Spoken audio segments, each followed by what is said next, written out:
Então, pela lei dos senos, temos que, em qualquer triângulo, o quociente entre cada lado e o seno do ângulo oposto é constante e igual à medida do diâmetro da circunferência circunscrita. Vamos ver o que isso significa agora. Isso serve pra quê?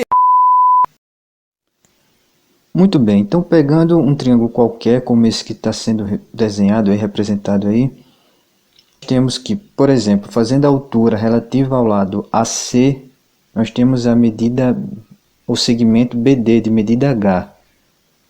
Claro que essa altura está sendo relativa ao lado AC por uma questão de facilidade, pela disposição do triângulo aí no desenho, mas poderia ser em relação a AB ou ABC, isso aí é indiferente. Muito bem, note que esse segmento BD, ele vai dividir o segmento AC em duas partes. Na realidade vai ter o ponto D, né, que pertence a BD, que vai estar também pertencendo ao segmento AC, fazendo com que AC seja dividido em AD e DC, onde AD e DC não são necessariamente iguais. Agora são formados dois triângulos, o triângulo ABD e o triângulo BDC. Esses dois triângulos são triângulos retângulos. Por quê? Porque eles têm uma aresta em comum, né, que é essa BD, e essa aresta BD ela é perpendicular à aresta do triângulo inicial, aquele maior, o AC. Então, a medida AD e a medida DC no segmento AC, e AC é perpendicular a BD, logo, formam-se um ângulo reto, como está sendo mostrado aqui agora. Muito bem, então nós temos ADB e BDC, triângulos retângulos. Lembrando da definição de seno, nós temos que, para o ângulo aqui A, vai ser seno de A igual a H sobre C, e o seno de C igual a H sobre A. Agora, se nós resolvermos cada uma dessas identidades que a gente construiu agora, com relação ao seno, nós resolvemos para a altura H, né, que é a medida do segmento BD, nós vamos ter que H é tanto igual a C vezes o seno de A, como também H é igual a A vezes o seno de C. Bom, se essas medidas são todas iguais a H, né, A seno de C e C seno de A são iguais a H, então nós podemos igualar da seguinte maneira. C vezes o seno de A é igual a A vezes o seno de C.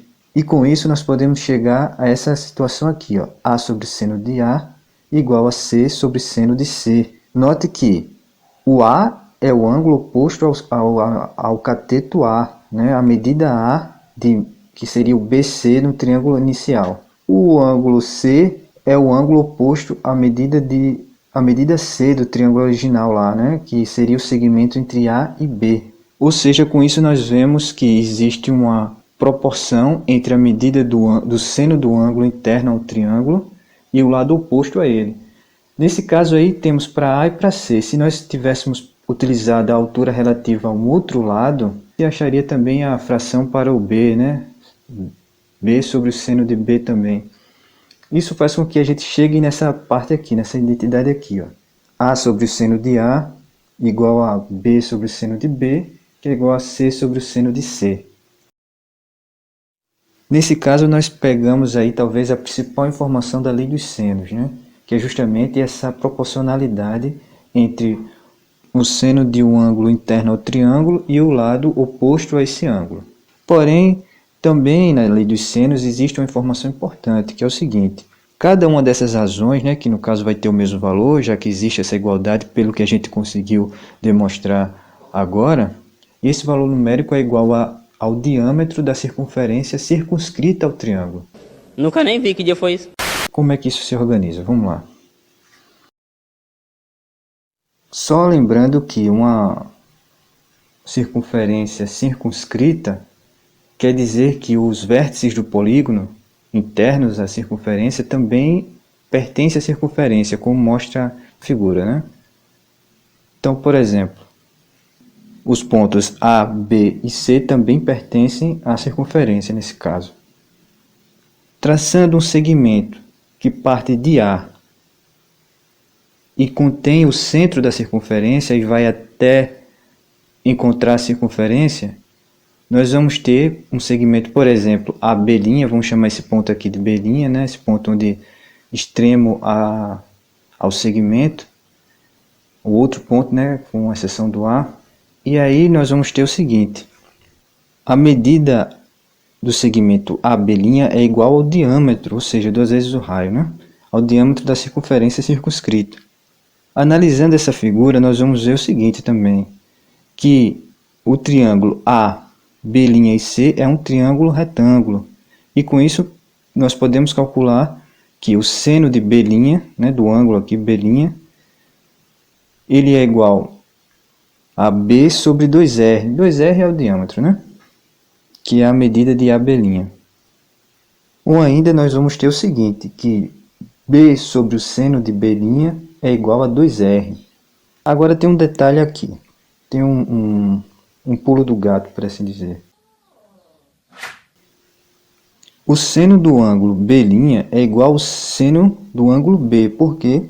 Porque eles determinam na circunferência, nessa circunferência aí circunscrita, a mesma corda AC. Então, disso nós podemos pegar nessa expressão aqui e substituir B sobre o seno de B' por B, né? Mantém o B, agora o seno de B, sem ser o B'. E aí a gente trabalha agora com o ângulo interno ao triângulo original, fazendo com que o B sobre o seno de B seja igual a 2R, mostrando, explicitando isso. Só que B sobre o seno de B é igual a A sobre o seno de A e C sobre o seno de C, como a gente já tinha visto anteriormente. E agora nós abrimos espaço para uma versão mais completa do que seria a lei dos senos, que é A sobre o seno de A igual a B sobre o seno de B, que é igual a C sobre o seno de C, que é igual a 2R, onde R é o raio da circunferência circunscrita a esse polígono, no caso o triângulo em questão, um triângulo qualquer, utilizado para as medidas A, B e C e os ângulos A, B e C. Então é isso, dúvidas, sugestões, deixa aí no comentário. Se esse vídeo ajudou você, curte, porque isso ajuda muito o canal. Forte abraço, bons estudos e fica com Deus. Até a próxima monitoria. Valeu!